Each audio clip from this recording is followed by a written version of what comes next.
Welcome to Aakash GS classes. Aakash GS classes में आपका स्वागत है मेरे दोस्तों। आज हम करने वाले हैं क्लास एट्थ की जो पॉलिटिकल साइंस है या सिविक्स है उसका चैप्टर नंबर फर्स्ट के कुछ पोर्शन रह गए थे पढ़ाने के लिए, उन्हें मैं पढ़ा देता हूं।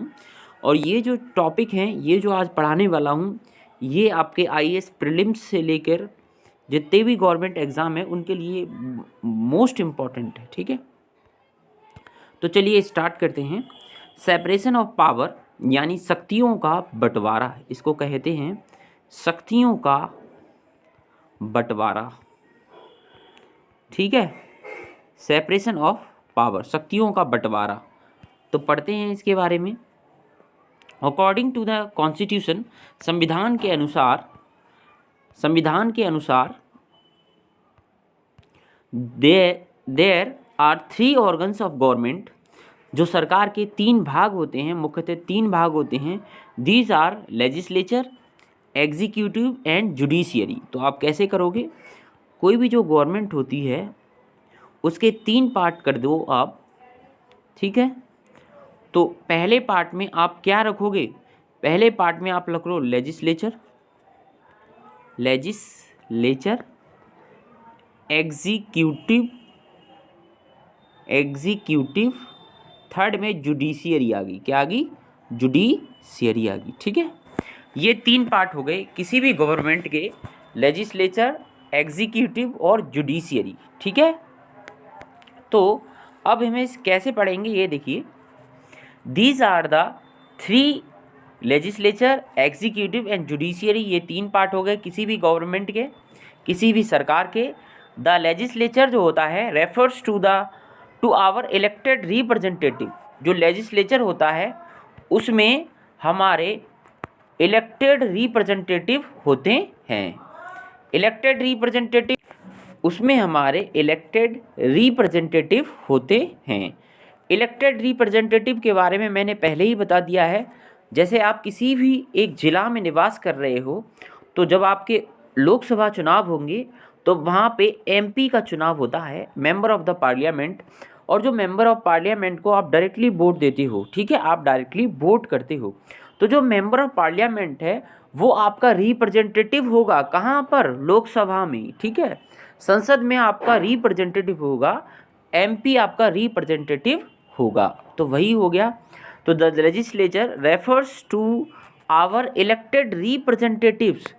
The executive is a smaller group. अब एग्जीक्यूटिव के बारे में बता रहा है।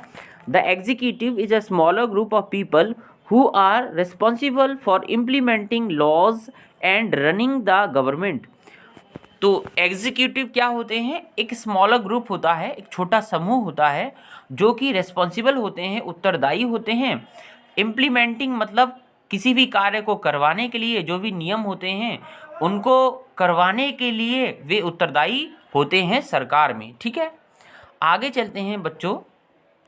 द जुडिशियरी जो होती है, न्यायपालिका जो होती है, of which you will read more in unit 3 of this book. हम वैसे ही बता देते हैं। न्यायपालिका जो होती है, आप सभी जानते हैं कि भारत में एक सुप्रीम कोर्ट है, भारत में एक सुप्रीम कोर्ट है, और सुप्रीम कोर्ट और भारत में सुप्रीम कोर्ट के अंतर्गत जो है और हाई कोर्ट कार्य करते हैं। जो हाई कोर्ट है, प्रत्येक राज्य में अपना एक हाई कोर्ट है।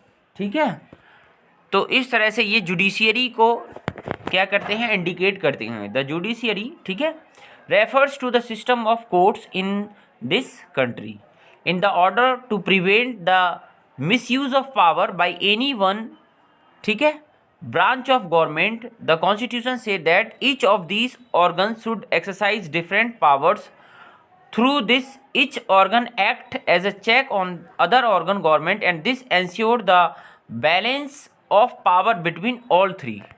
तो जो जुडिशियरी जो होती है वो ये देखती है कि जो पावर्स का जो है मिसयूज ना हो। ठीक है, through this each organ act as a check on other organ.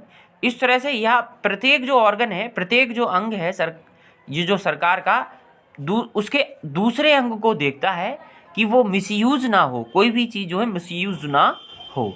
Through this, each organ act as a check on the other organ of government and this ensure the balance of power between all three. ठीक है, तो कौन कौन से part हो गए हमारे government के? एक तो होगी हमारी लेजिस्लेचर, ठीक है, और एक होगी एग्जीक्यूटिव, तीसरी होगी जुडिशियरी. ठीक है, नेक्स्ट, पहले ये वाला आप कंप्लीट कर लीजिए, फिर अगला मैं करवाऊंगा. Thank you.